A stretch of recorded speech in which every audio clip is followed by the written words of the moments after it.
భారతదేశంలో అందరూ సమానమేనని చెప్పి మనకి చిన్నప్పటి నుంచి చెప్తూ ఉంటారు. తీరా చూస్తే అందరిలో కొందరి సమానం ఇంకొంచెం ఎక్కువ అన్నట్టుంది. ముస్లింలకు వాళ్ళ చట్టాలు వాళ్ళు చేసుకోవచ్చు, క్రిస్టియన్స్కి సంబంధించి కొన్ని వెసులుబాట్లు ఉంటాయి, వాళ్ళ విద్య వాళ్ళు బోధించుకోవచ్చు, వాళ్ళ మతాచారాలను కూడా విద్యా సంస్థలు బోధించుకోవచ్చు. బట్ హిందువులు హిందూ ధర్మం గురించి తెలుసుకోకూడదు, హిందూ పాఠశాలలు పెట్టకూడదు, అట్లాగే హిందువులకు సంబంధించినటువంటి సంస్కృతిని గురించి బోధించకూడదు. ముస్లింలు వాళ్ళ మతాన్ని గురించి బోధించుకోవచ్చు, క్రైస్తవులు వాళ్ళ మతాన్ని గురించి బోధించుకోవచ్చు. ఇదేంటి అంటే అంతే.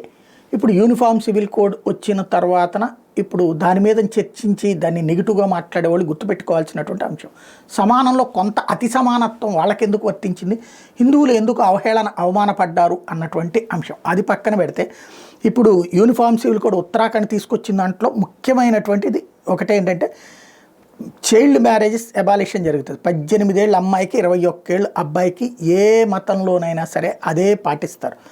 రెండవది రెండవ పెళ్ళి అన్నటువంటిది ఏ మతంలోనైనా అంగీకారం కాదు. అలాగే పెళ్ళి తర్వాతన విడాకులు తీసుకోదలుచుకుంటే, అంటే భార్య బతికుండగా విడాకులు తీసుకున్నాక రెండో పెళ్లి చేసుకుంటావా ఓకే, కానీ బ్రతికుండగా రెండో పెళ్లి చేసుకోవడం, విడాకులు తీసుకోకుండా రెండో పెళ్లి చేసుకోవడం నేరం.